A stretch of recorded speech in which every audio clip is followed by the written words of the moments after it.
misaotra anao zay tokony amin'ny teninao dia misaotra anao ihany koa zay amin'ny fananana ny Kim androany azaha amin'ny teninay tena soa tokoa anie zany teninao zany sara biby ka ho fitahina ho an'ireo izay mandre sy makato satria tsisy dikany raha ohatra ka andre fotsiny izay fa tena hoe ankato anao izay misaotra anao noho ny amin'ny fo feno fanetretena apetraka ao amin'ny tsiraray any androany andre ny teninao dia ankato ihany ny teninao ankasitraka tombo amen fakamazo toerantsisika tadikely iranirantsika teo manasa ihany koa any Kim no maitersika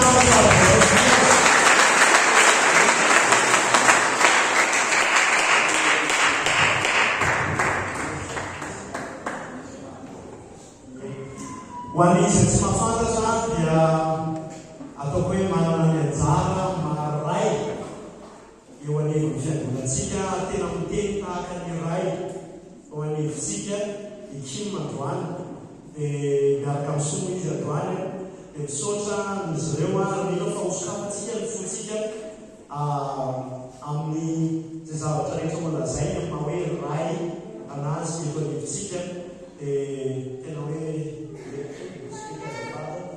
and you have that authority and just chant those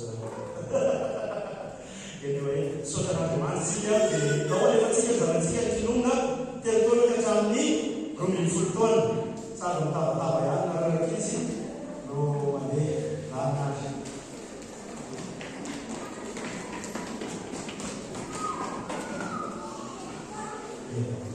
It's really wonderful to be with you this morning. And as I looked around during the time of worship, I was very encouraged to see all of you worshiping.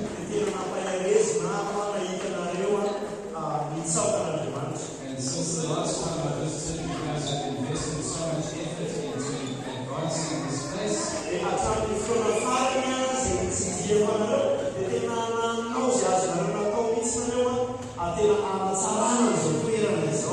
You planted the grass is growing.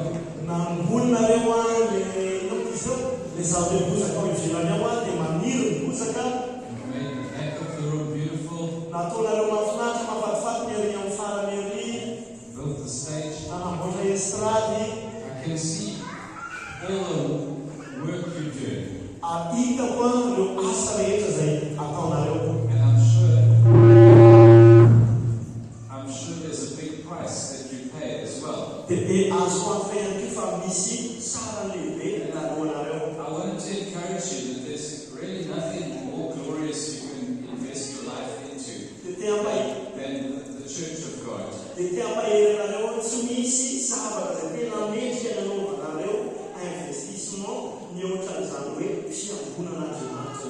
We want to create beautiful places so that people come and enjoy the presence of God.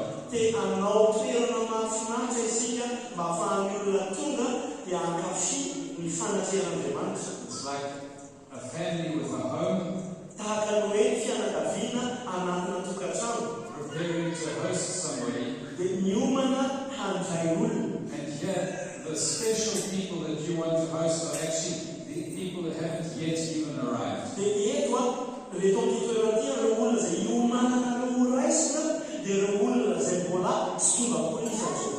Some of them are not yet saved. Some of them this morning are cursing. And we're going to worship God and pray that He will bring those guys to hear the gospel, to see the love in your hearts. And those people are very much other. They're not the same as us.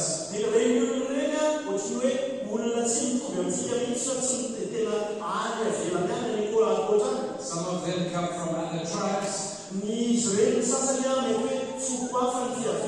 Some of them come from other nations. God wants them in His kingdom.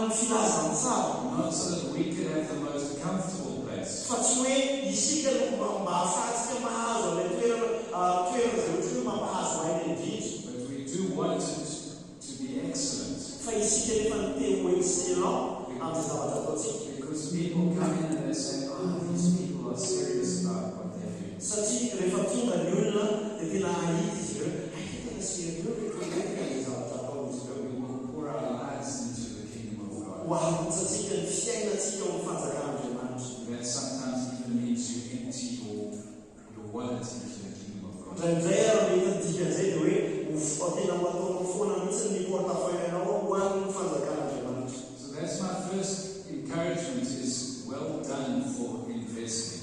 Dia ndao tena izay fampahelezako anareo hoe bravo ny amin'ny zavatra ataonareo ny investissement ataonareo. Keep your hearts wide open for the people God wants to add to you. Sokafo mibanabana mihitsy ny fonareo ho an'izay olona tian'Andriamanitra nampiana anareo. Look for the new faces when they're in the meeting and greet them. Jereo reny endrika tsy fahita ireny dia arabao izy ireny. Find someone you never spoke to and go and speak to them after the meeting. Jereo ilay olona mbola tsy mifampiresahanao mihitsy dia mandehana malesaka aminazy rehefa tapitra ny fivoriam-piangonana. This is the culture of the kingdom. Izay ilay kolontsaina ny fanjakan'Andriamanitra. Our hearts are open to the outsiders, the strangers. Ny fontsika tena hoe misokatra ho an'ireo izay any avy any ivelany, ireo izay ohatry hoe tsy mitovy amintsika rehetra. I want to also say something that I looked at when I was looking around the room is we need more elders. Dia zavatra hitako ihany koa rehefa nijery anareo dia ozy hoe tena mila olona fanampy anareo. Open your hearts for God to raise up more men to lead. Dia sokafo ny fonao hoe ananganan'Andriamanitra lehilahy hitaky. C2 is getting a bit old, actually. Efa mihatsy tsito He is like Caleb. I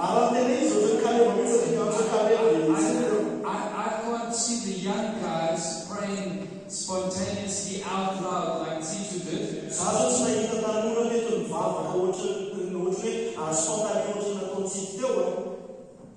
But some of the young guys here, God may want to give you the privilege of leading His people one day.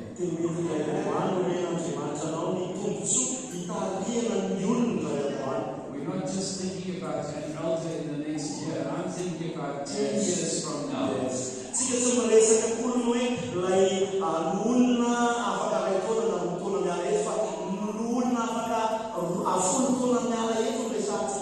Some of you young men, God is going to call to devote your life to serving His bride.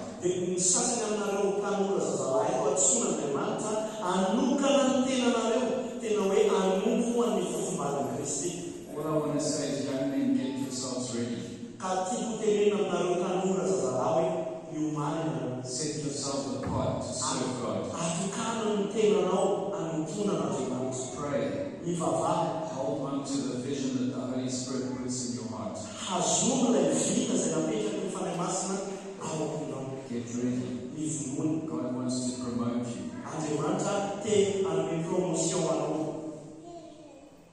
Now I'm going to try and get into my message.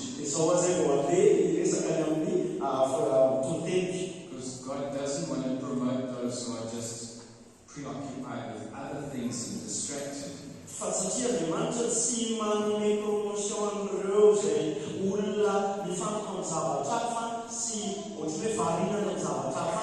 Before He calls us to a task, He calls us to Himself.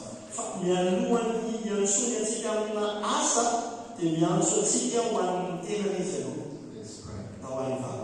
Father, we're going to look at your word. Let your word shine into our hearts. It's a scary thing to approach your word, because your word scrutinizes us. Holy Spirit, help us today. Call us deeper with you. In Jesus' name. Starting with a long passage of scripture in Ezekiel. dia anonkava amina andalan-tsoratra masina izay lava dia lava ao amin'ny Ezekiela. I want to speak a bit about idols in our lives.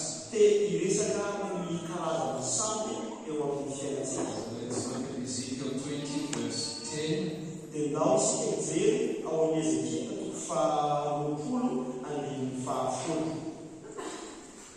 Ezekiela 20:10. 10 to 18. Katramin'ny 10. Ezekiela 20:10. Koa dia nendriky nivoaka avy tany amin'ny tany Egypte izy, ka nendriky ho any an'efitra. Dia nomeko azy ny didiko ary nampahafantariko azy ny fitsiky izay mahavelona ny olona manaraka izany. Ary nomeko azy koa ny sabata ho famantarana ho amiko sy ho aminy mba ho fantany fa izao Jehova no manamasina azy.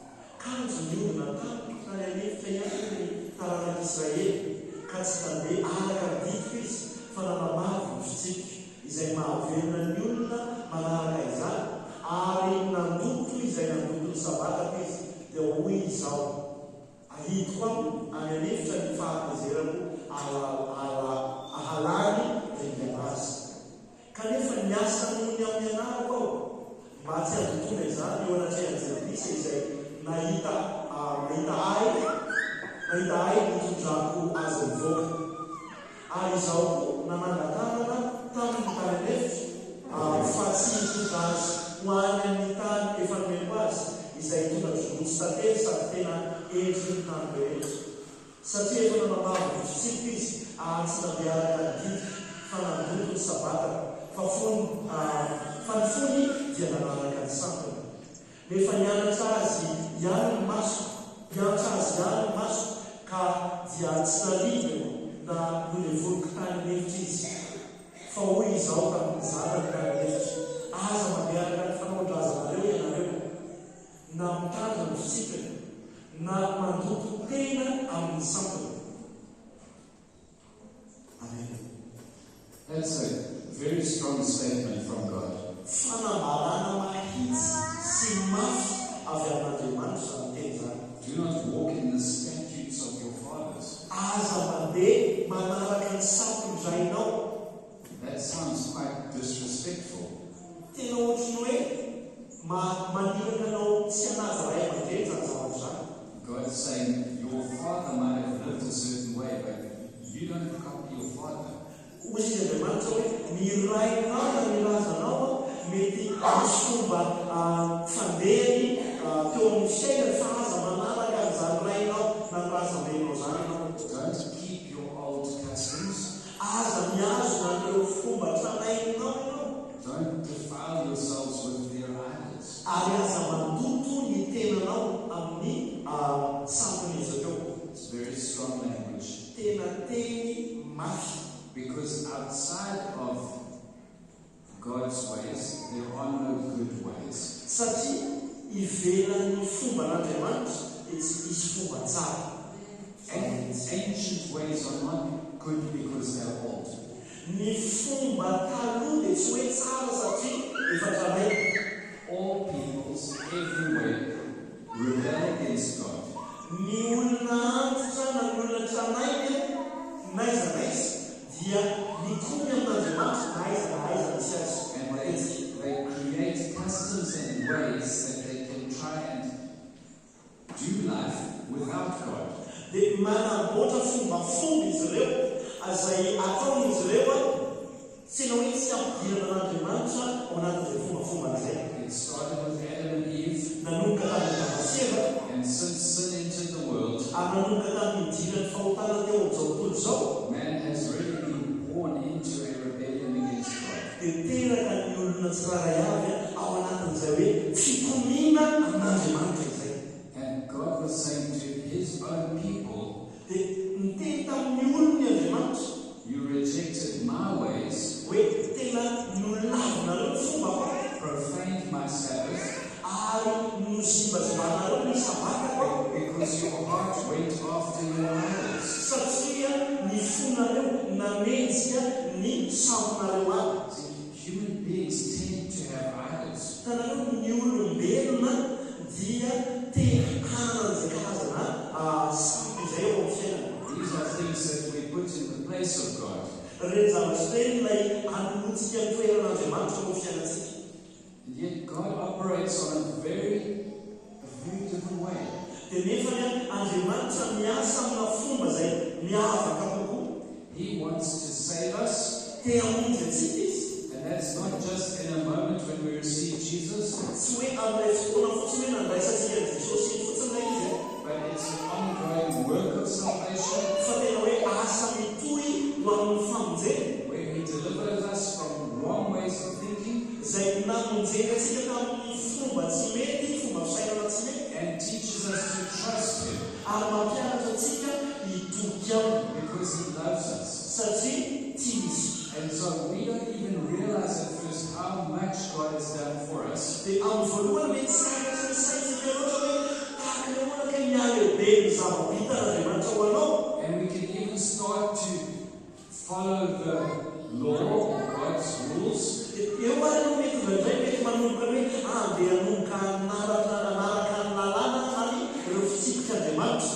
and we can be doing it as if we're just trying to earn favor with God. Dia tahaka ny ataontsika ilay izy amin'ilay hoe fotsiny hoe karazana fiezahana ahazo ny fahaveran'Andriamanitra na sy fankasitrahan'Andriamanitra. Not because we love Him, Tsy hoe satria tiantsika no tiantsika izy izay manosy anao azy, but because we just want to be able to say to God, see, now you have to bless me, I've done what you asked. fa ohatry hoe tiantsika ho aseho aminazy ohatry hoe Andriamanitra efa hitanao efa nataoko izay tokony nataoko taimo amin'izay ary.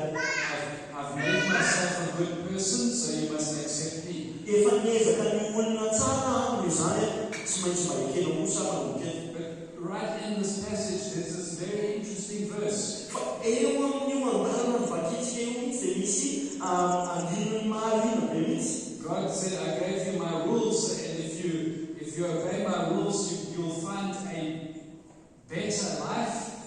Dia hoe efa nomeko anareo ny fitsipika nomen'Andriamanitra antsika ny didiny dia amin'ny alalan'ny fandehanantsika afaka izay didiny izay dia hanana fiainana tsara kokoa isika. That's verse 11. Amin'ny andininy faharaiky ambin'ny folo izay. But then look at verse 12. Fa jereo ny andininy faharoa ambin'ny folo hoe It says, I gave them my Sabbaths as a sign between me and them, that they might know that I am the Lord who sanctifies them. dia hoe ary nomeko azy ny sabata ho famantarana ho amiko sy ho aminy mba ho fantany fa izaho Jehova no nanamasina azy.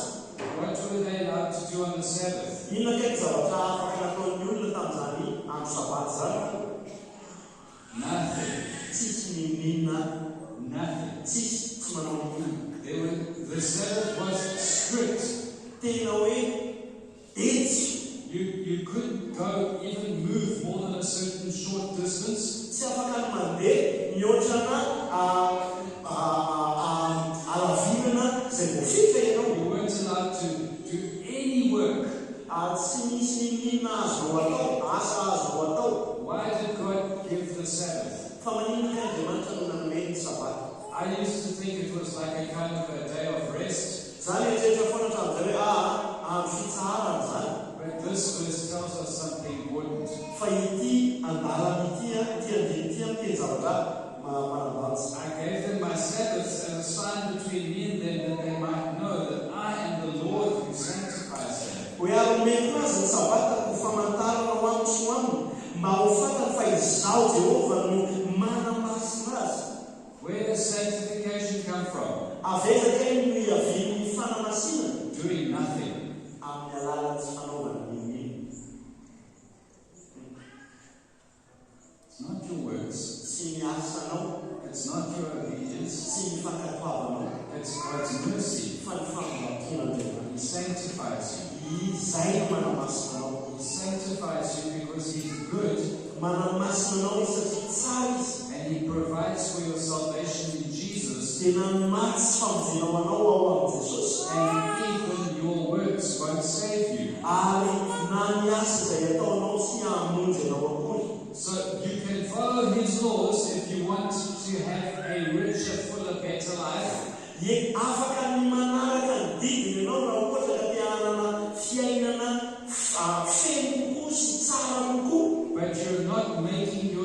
better in the eyes of God. Fa tsy mahatonga anao ho tsara kokoa eo anatrehan'Andriamanitra nefa n'izany ka asa rehetra ataonao zany. Because even your righteous works are like filthy rags in His sight. Satria na ny asa fahamarinana izay ataontsika tahaka ny voatava-moson'ra eo anatrehana.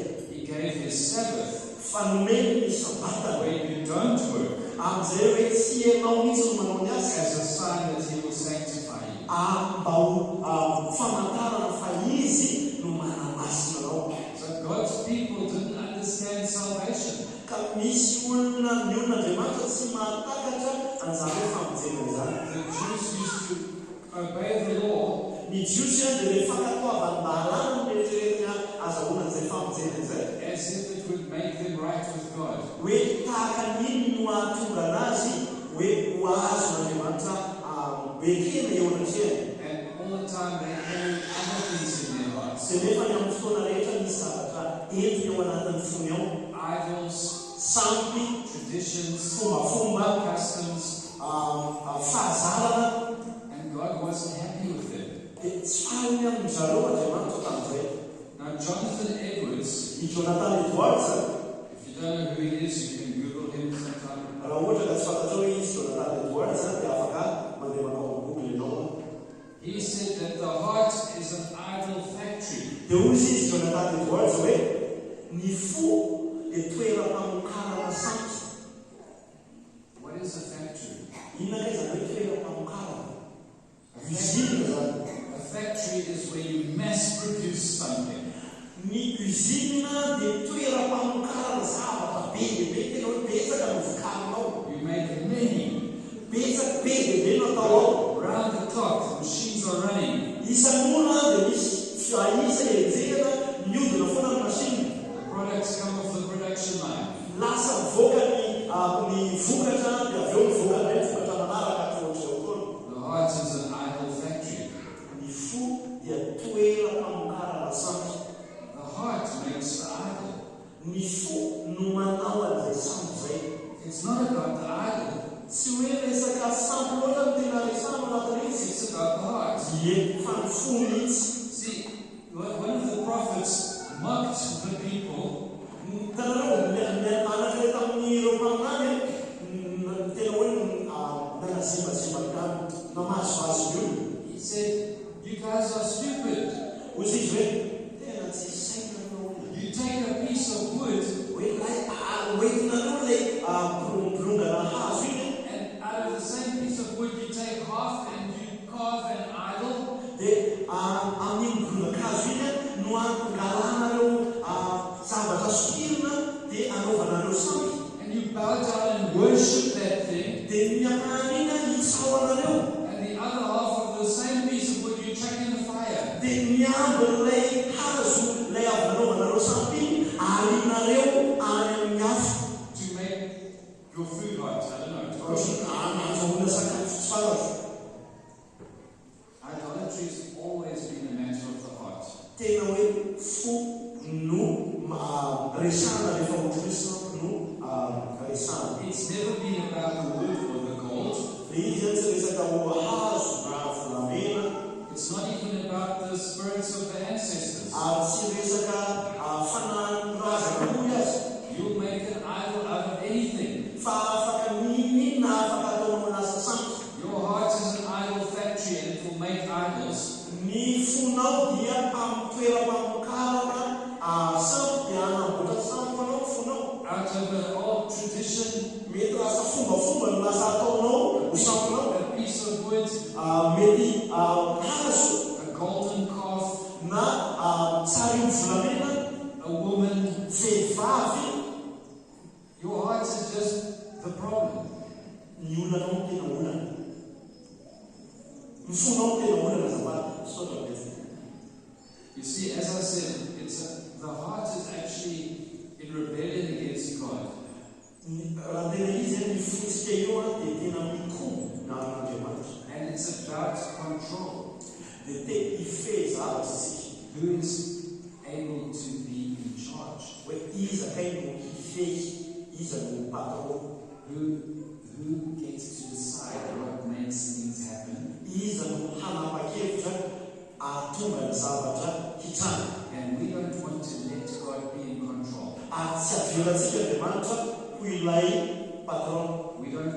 Sabbath.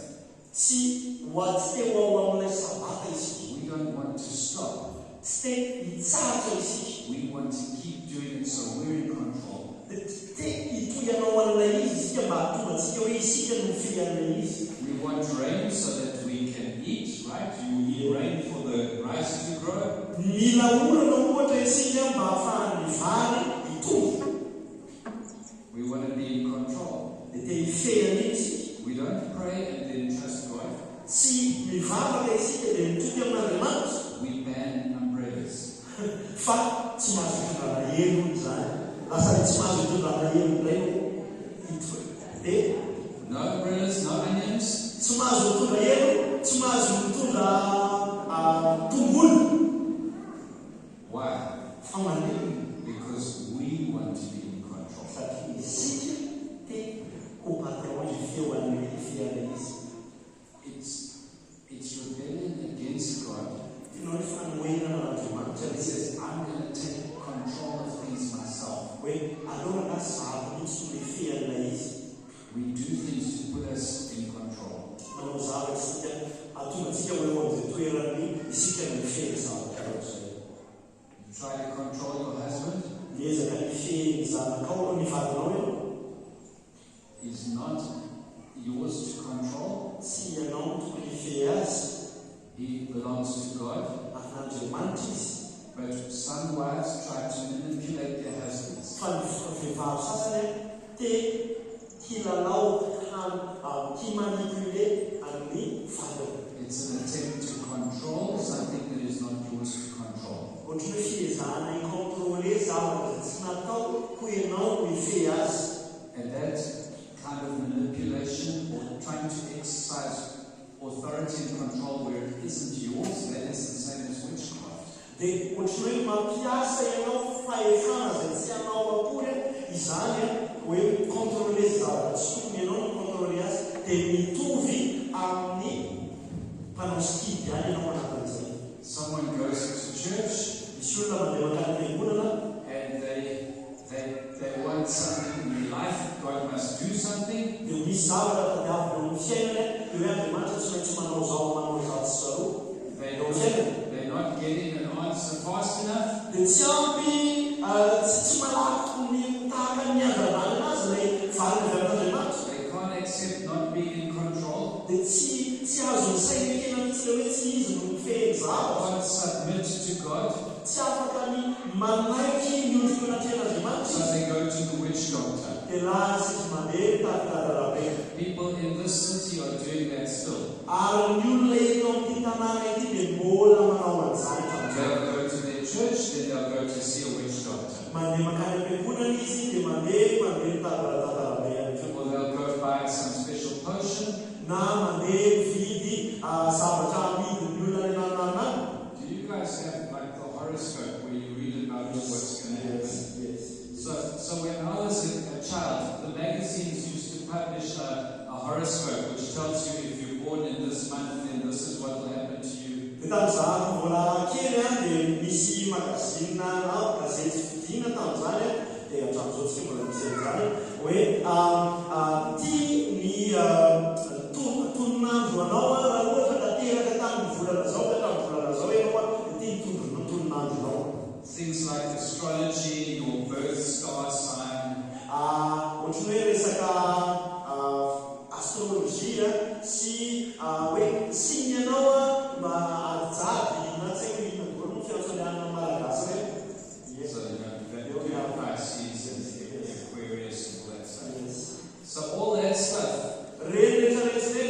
is people rebelling against God. Dia tena hoe olona mikomy amin'Andriamanitra na tonga reny. It's people saying we want to know the future, we want to control our own lives.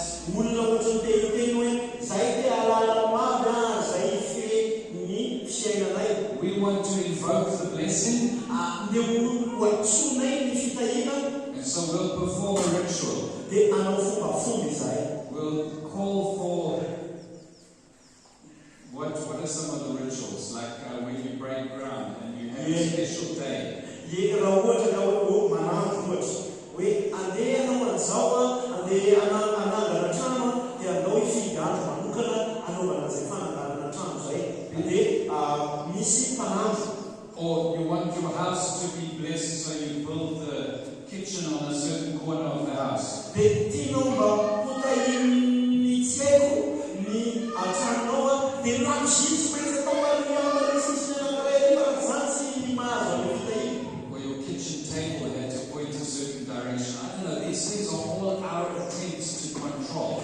tsy maintsy atodika makany ananaria mila tabatry ny especially fandrina ohatra tsy maintsy atodika makany fa raha zany tsy mahazo an'ilay fitahinana hoe misy zavatra tezitra aminao tena fiezahana ifeny zavatra rehetra zany. I hate to break it to you, but you're not special. Uvakiko aminareo resaky tsy nareo rena spesial. People all around the world have these Fa ny things. olona manerana zao tontolo zao dia tena marina zany fomba fisainana zany. I grew up where the Xhosa people live. Nitombo tany amin'ny toerana izay misy Xhosa.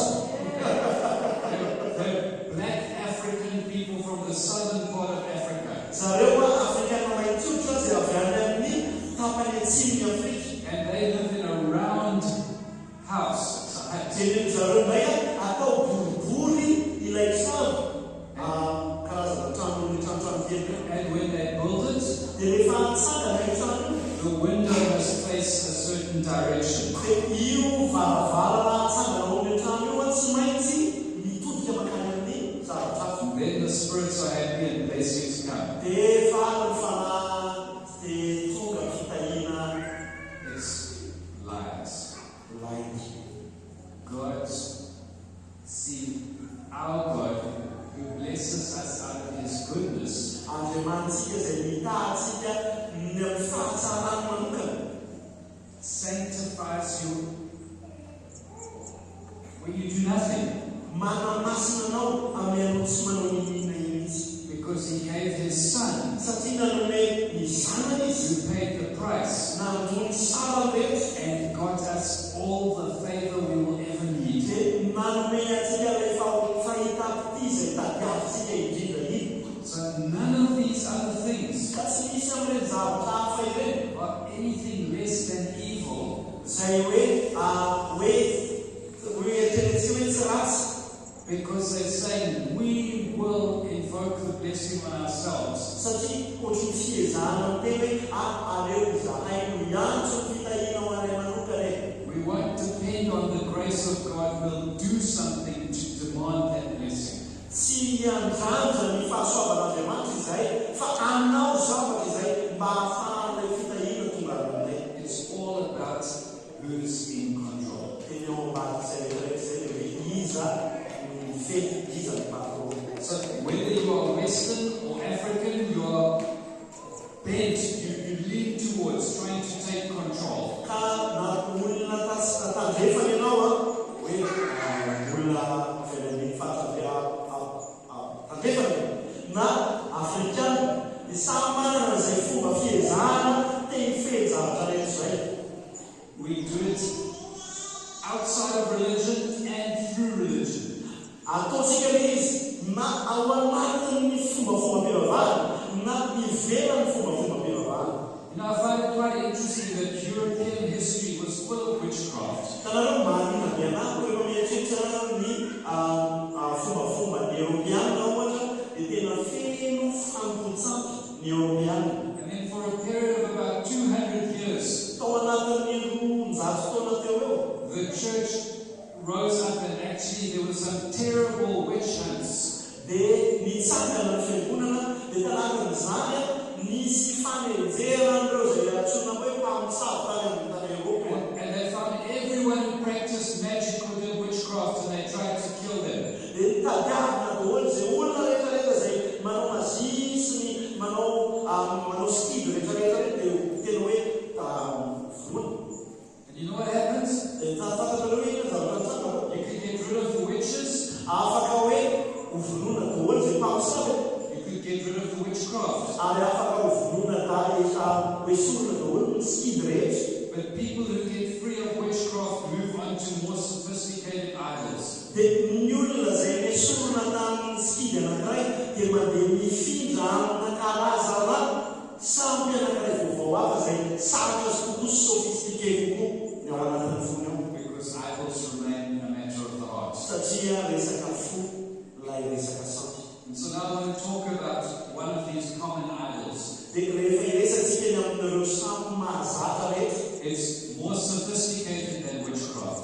dia somary sofistike kokoa noho ny skidy ilay izy. Because you guys sit here and you say that we're not participating in witchcraft. Dia isika mipetraketo mety miteny amin'ny hoe zay raha ohatra ny tsy manao an'izany resaka skidy zany. So holy. Nareo masina no You must be so shiny in front of God, so pleasing to Him. nareo zao rehefa anatrena Andriamanitra mamirapiratra be satria nareo tonga dia ohatr'izay.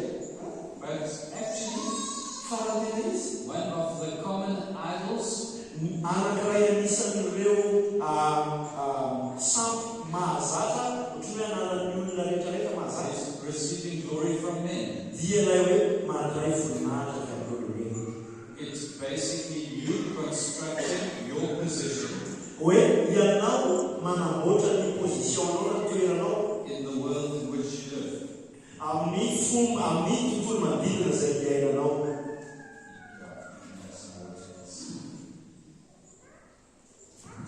So this was a problem in Jesus' time. Olana tamin'ny andron'i Jesosy zany. In John 5 verse 44, ao amin'ny Jona 5:4, Jesus speaks to some Pharisees, dia miresaka amin'ireo fariseo an'ireo Jesosy. and he actually says to them, how can you believe when you receive glory from one another and do not seek the glory that comes from the only God?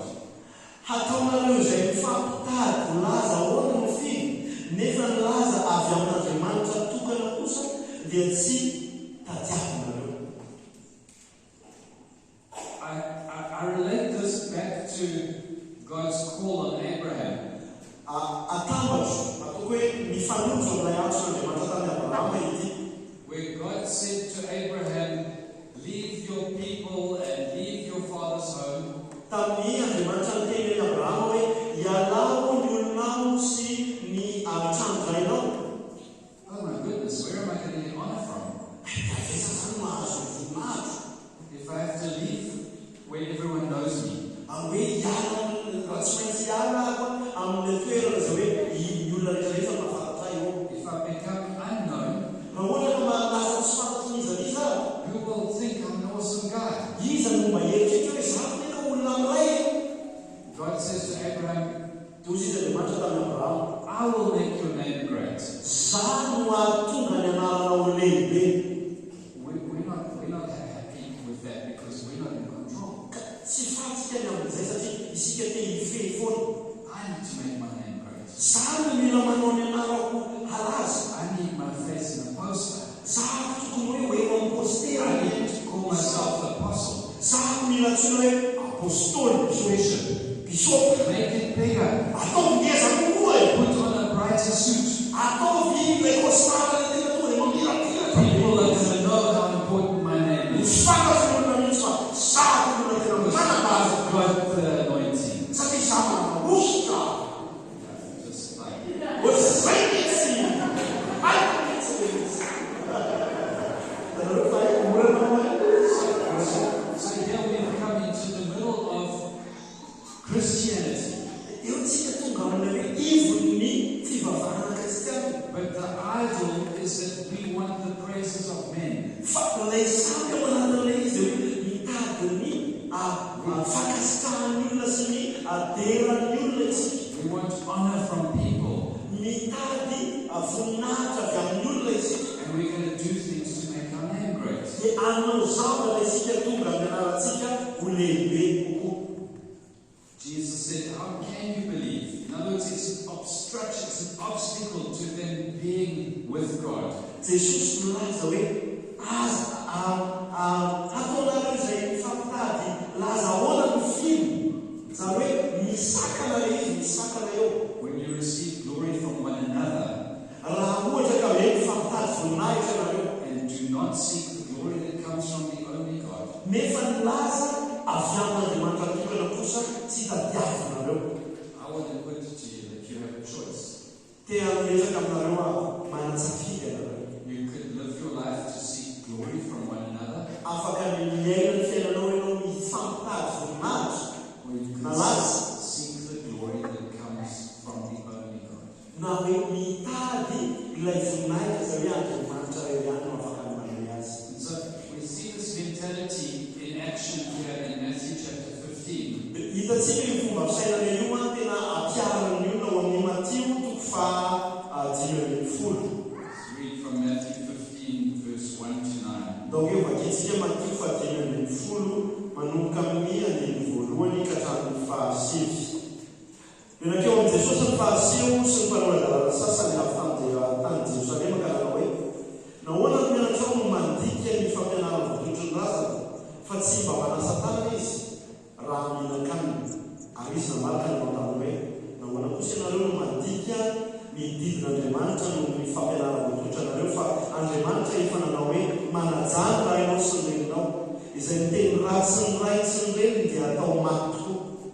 Fa eo kosa ianareo nazobo no ilaza amin'ny rainy na ny reniny hoe efa antitra ho an'Andriamanitra izay efa fanatitra ho an'Andriamanitra izay rehetra tokony hazonao soa avy aminy, dia tsy mba manaja ny rainy akory izy, koa dia foananareo ny tenin'Andriamanitra noho ny fampianarana voatolotra anareo.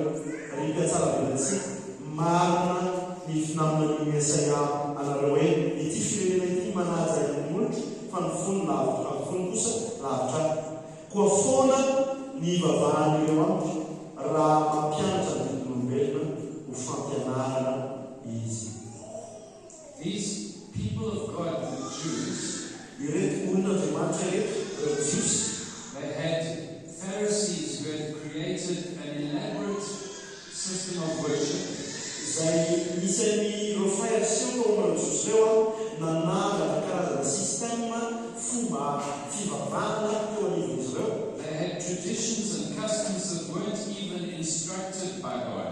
Dia nanana fomba sy fahazavana izay tsy nomen'Andriamanitra izy ireo akory tao amin'ny teniny. So they were offended by Jesus' disciples when Jesus' disciples didn't wash their hands. Dia zareo tafotoana rehefa nahita ny mpianatry Jesosy hoe tsy nanasa ny tanany alohan'ny sakafo. A respectable man would wash his hands. Jesus, your disciples, they're not following the customs. They're not respectable. This is outrageous.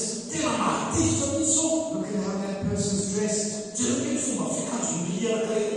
at what she's wearing. All this judgment based on rules man made up. Then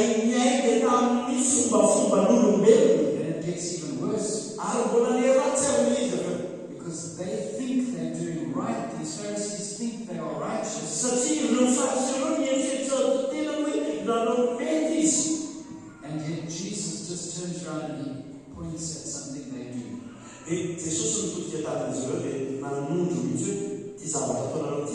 He says you're breaking the commandment of God for the sake of your tradition. And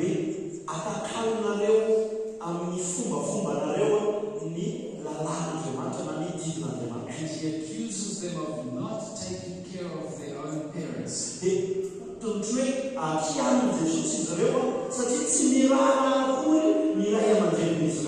see what the Pharisees were doing is they were taking their offering and making it bigger, and then giving publicly, showing their offering. Look, I'm giving lots to the temple. They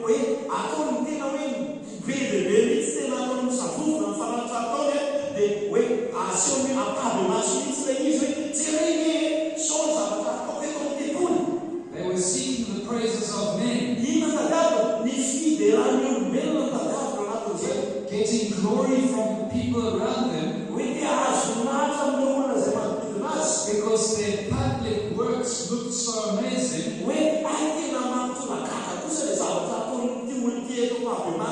But privately in their home,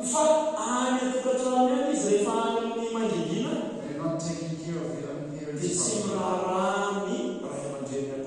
And they justify it. They say, I made an offering to God. Sorry, Mom, Dad, you can starve. It was for God. It was offensive to God. So Jesus Those people honors me with their lips, but their heart is far from me.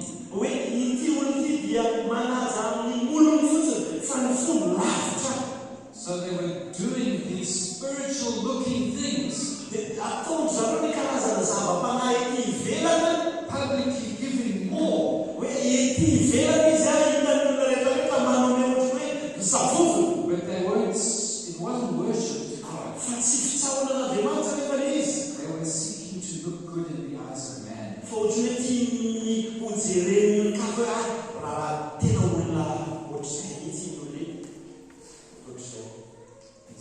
In Jesus' reference to Isaiah chapter 29.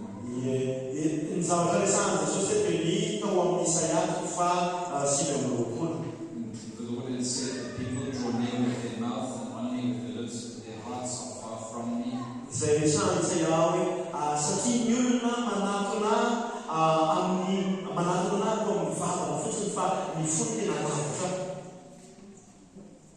God said that people who follow the customs of the law,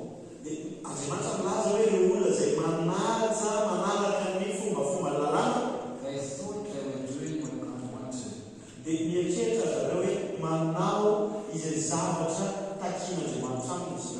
Yet it was the law that they thought they were serving that would ultimately condemn them.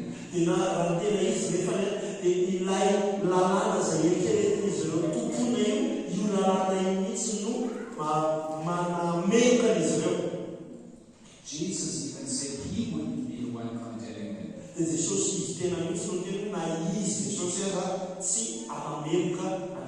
It's because they were under the law, they were not in Christ. And in their hearts, it suited them to imagine they were honoring God,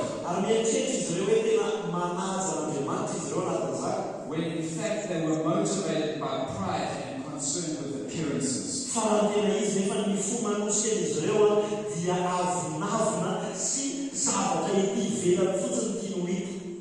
Do you know that culturally that's one of the characteristics of Malagasy people?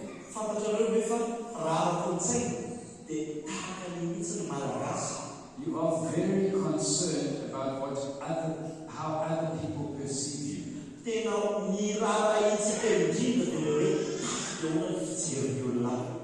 You carry a very, because your identity is wrapped up within the collectivist culture.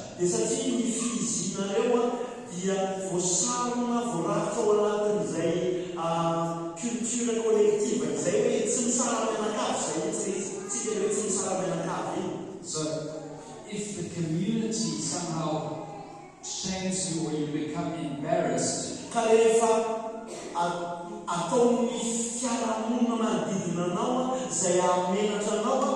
your world is shaken.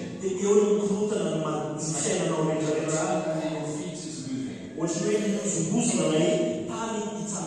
If your reputation is brought down.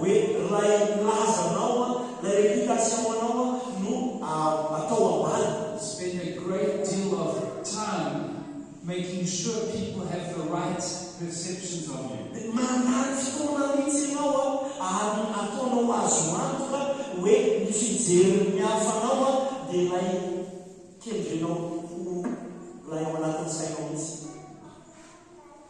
It's easier for somebody from a Western individualist country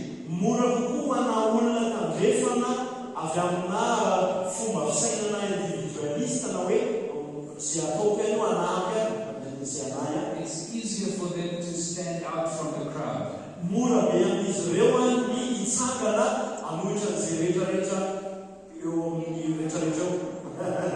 You know, for you, if you rise up above the rest, it's very awkward. You draw an unwanted attention.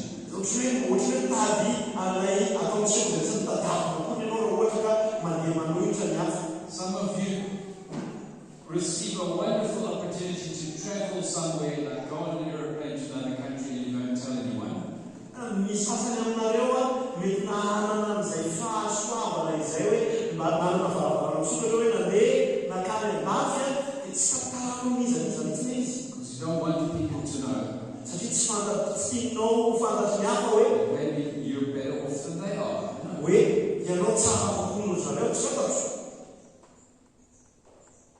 A young person gets their baccalaureate Misy tanora ohatra nahazo vaga in a church in South Africa. any amin'ny fiangonana any Afrika Atsimo ohatra, They would say, who passed?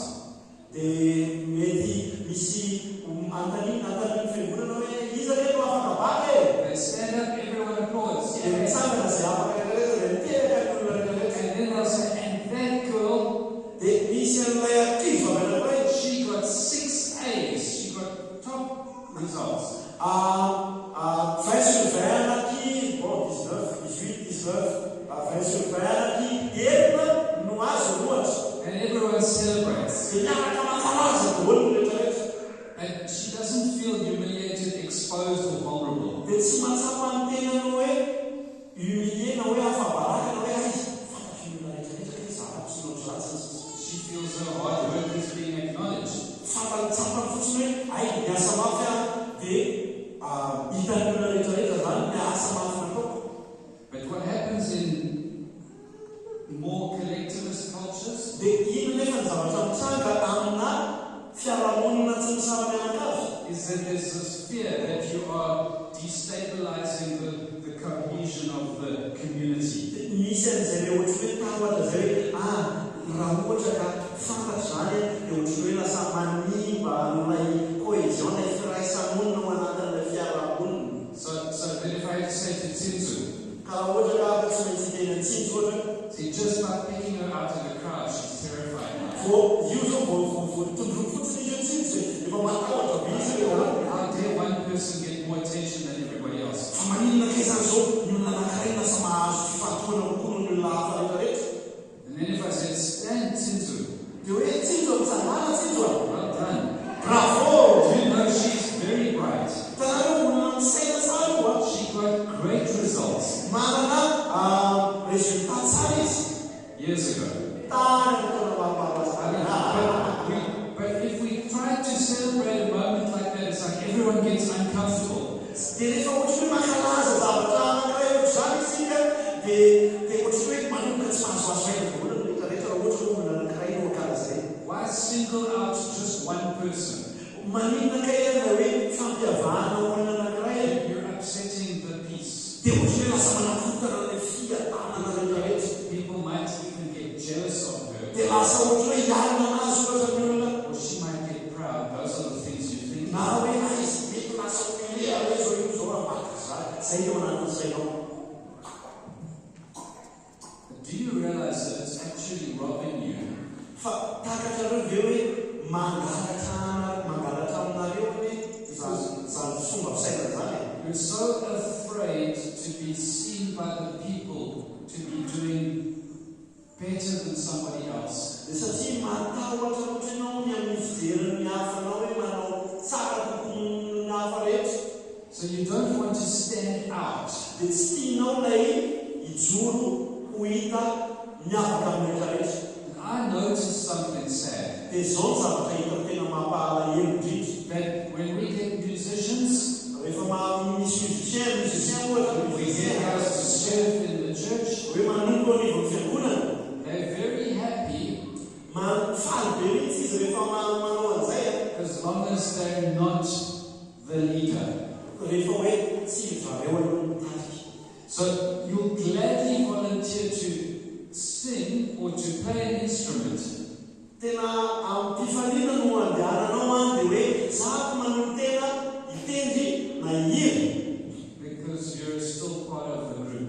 satria ianao mbola isan'ny reo gropy. But if we say we want somebody to actually be the music team leader, fa rehefa ohatry hoe miresaka isika le hoe ianao a no hotarika amin'ilay ekipan'ny mozika, almost no one wants that job. tsy misy olona mitady an'izay asa izay. So there's a lack of available leadership. dia ohatry hoe misy karazana fampina eo amin'ny resaka fitaliana. You're afraid of standing out. matahotra ianao hoe hitsangana ijoro ho hitan'ny messing up.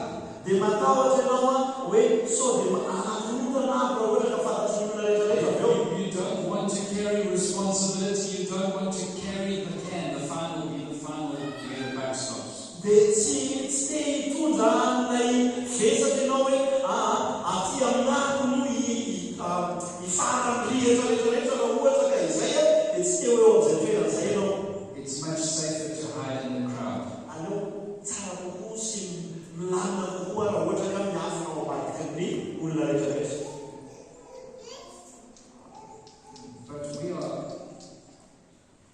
But in the church, we are being robbed. Fa eo anivon'ny fiangonana nefa tsika dia lasa hoe angalarina isika. Because we need leaders. Satria mitady isika. We need people who are willing to take responsibility. Mitady olona izay manaiky andray amin'izay izay isika. We need people who are willing to stand out for Jesus. Mila olona izay vonona hiavaka ho an'i Jesosy isika. And don't bury their gift in the sand. Dia tsy alevina any anatina fasika any ilay fanomezam-pahasoavana. But you staying within your own culture, Fa ianao mijoro ao anatin'ilay kolontsainanao fotsiny where the culture is defining what you can and can't do. izay hoe ny kolontsainanao io no mamantsa hoe izao ny azonao atao sy tsy azonao atao. And you're more afraid of how you appear before people than how you appear before God. Dia matahotra kokoa ianao hoe ohatrany ahoana ny fijerin'ny olonanao mila hoe ohatrany ahoana rehefa miafika eo amin'ny fiain'Andriamanitra. To me, this is not trying to hurt you. Zako tsy te hoe hiezaka ny andeha handratra anao ao anatin'izay. But can you see that it's possible that Jesus might ask you to step out? Fa hitanao ve ilay hoe Jesosy mety hangataka anao andeha hivoaka amin'ilay mahazatra anao. To be different from the people around you. Hoe hiavaka noho ilay olona manodidina anao rehetra ianao. To be so radically committed to Him that you don't care what other people say. Ka tena hoe tena manono tena feno anazy ianao dia tsy raha ianao tsy hoe inona izay ambaran'ny olon-kafa rehetrarehetra any momba anao. He called Gideon And and he told Gideon, go destroy your father's idols. dia hoy izy tamin'izay dia hoe ndala dia raha vao ny sampony rainao. Gideon thought he could obey God and stay in hiding. Dia i Gideona mieritreritra hoe afaka miafinafina ambadimbadika ty angambany. But in the end, even though he pushed the idols down in the middle of the night, Dia rehefa natao nefa ilay nanosy amin'ireo naniban'ireo sampony raika tamin'ny alina. in the end it was exposed anyway to everyone. Dia fantatry ny olona rehetrarehetra ihany zavatra natao. Gideon is serving God. Nanompo an'Andriamanitra izy tamin'izay. You see, that idea that you're afraid of what people will think, Tanareo izay ilay fomba fisaina dia izay hoe matahotra ny amin'izay hosain'ny olona momba anao. it's common. Many people feel like that. Dietsaka ny olona mieritreritra tahaka izany. But when it comes to serving God, Fa rehefa hoe hanompo an'Andriamanitra it becomes very personal and individual. dia lasa ohatra hoe tena personnel sy hoe individuel ny izy ao anatin'izay. What will you do for God? Inona no ataonao an'Andriamanitra It has nothing to do with everybody else. dia tsy misy idiran'ny olon-kafa izay ataonao an'Andriamanitra. This happened even with Jesus' disciples. Mitsaga tamin'ny mpianatra Jesosy mihitsy ihany koa izay. In John 21, Ao amin'ny Jaona faha 20, we read what John writes. Peter turned, it's John 21, verse 20 to 24. Ie manomboka amin'ny andininy faha 20 ka hatramin'ny faha 20. Dia mitodika i Petera ka nahita ny mpianatra izay tiany Jesosy manaraka. Dia ilay miankina tamin'ny tratrany tamin'ny fisakafoanana ka nanao hoe Tompo, iza no maty anao? Koa rehefa nahita azy Petera dia hoy izy, Tompo, inona no ho amin'ity lehilahy ity? Hoy Jesosy taminy, raha tiako toetra manam-piavo, raha tiako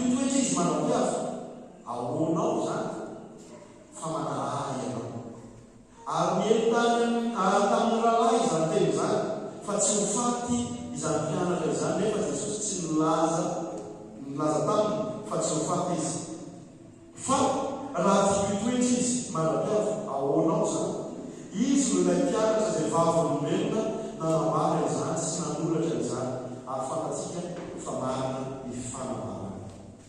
Do you understand what happened there? Fantatrareo hoe inona ny zavatra mitranga teto? There's a culture into which Jesus is speaking. Misy kolontsaina izay mitenenana Jesosy. They value that everybody gets the same deal.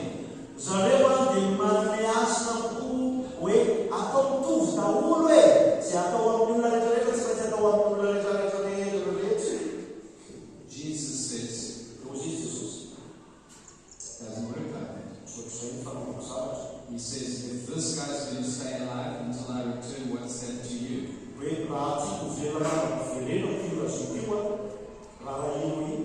My plans for you are not the same as my plans for him. I've got one plan for Peter, I've got a different plan for John.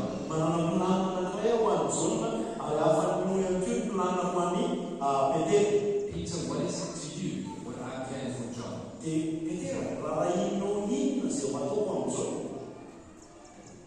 you realize what that means for your life? If God wants you to come and serve him,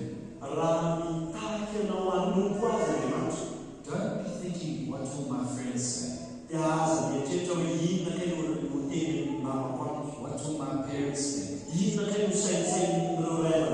How will it look if I go and volunteer to be radical for Jesus?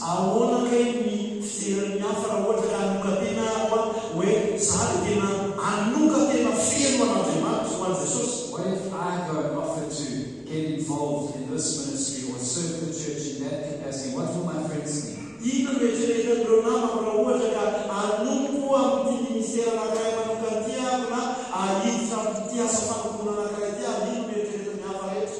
Jesus says, what? It doesn't matter.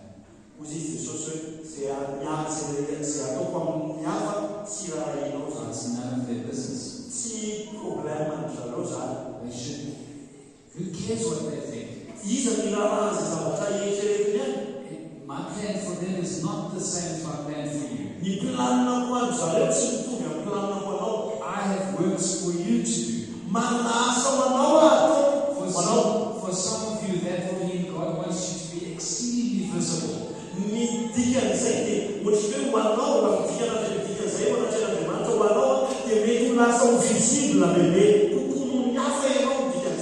For others, it will be completely obscure and no one will know. The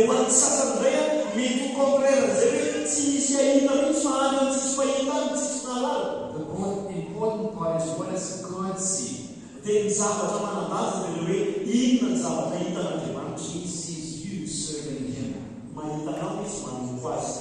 It's not about what people see. And I feel in the church sometimes we make it about what people see. I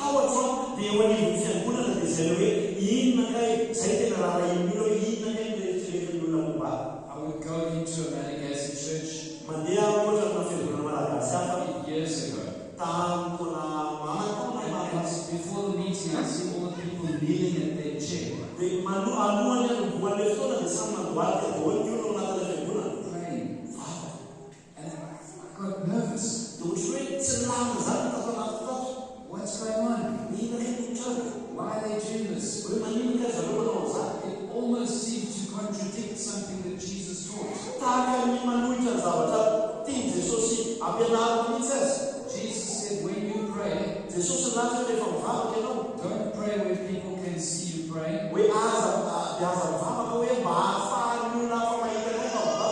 Go into your room, close the door, and pray. Where my Father who sees in secret will see you pray. Why was I worried about the church? Because I was concerned, what if those people kneeling in front of those chairs don't pray in secret?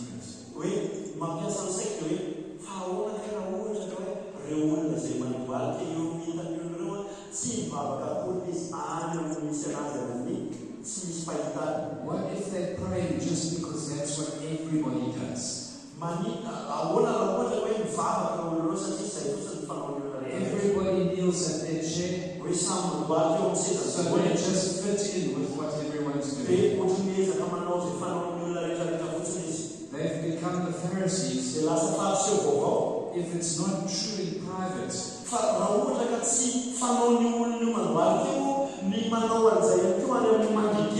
if you don't kneel before God in private, then you have no right to kneel before God in public.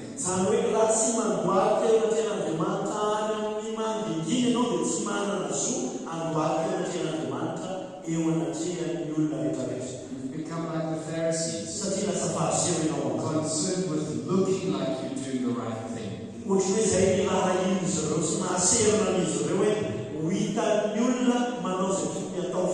But God is concerned with what's going on in your heart.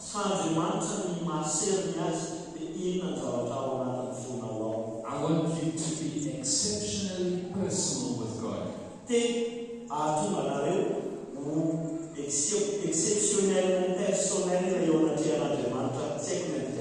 Make sure that your relationship with God is between you and God.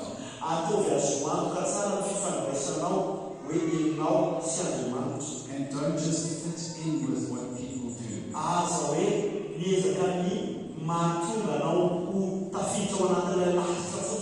Because God wants to call some of you to do extraordinary things. Giving far more than everyone else gives.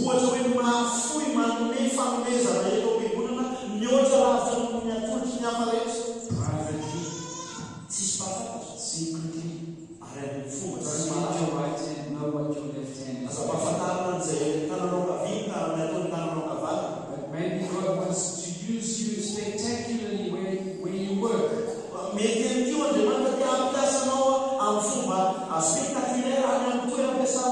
But you'll have to be able to stand up and speak for Him.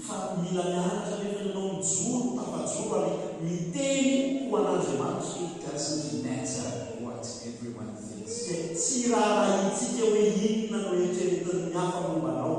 It matters what God thinks.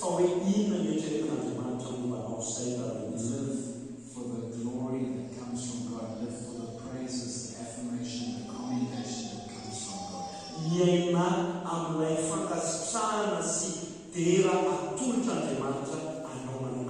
Let's pray.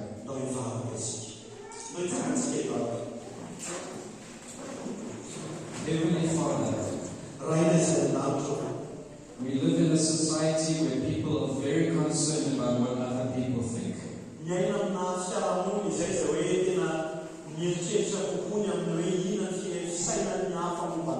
Where people are scared to rise up and do something amazing.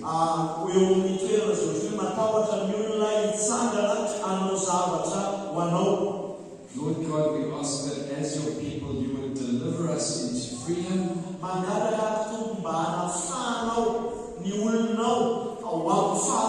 Set us free from the idols of our culture. Help us to live for you and not under the fear of man. Help us to commit to you and not just do the religious things that people see or expect.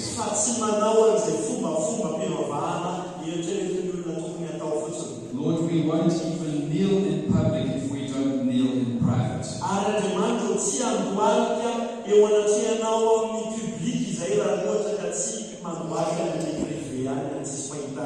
May our lives honor you. In private, may we meet with you. In our hearts, may we worship you. In our lives, may we walk with you.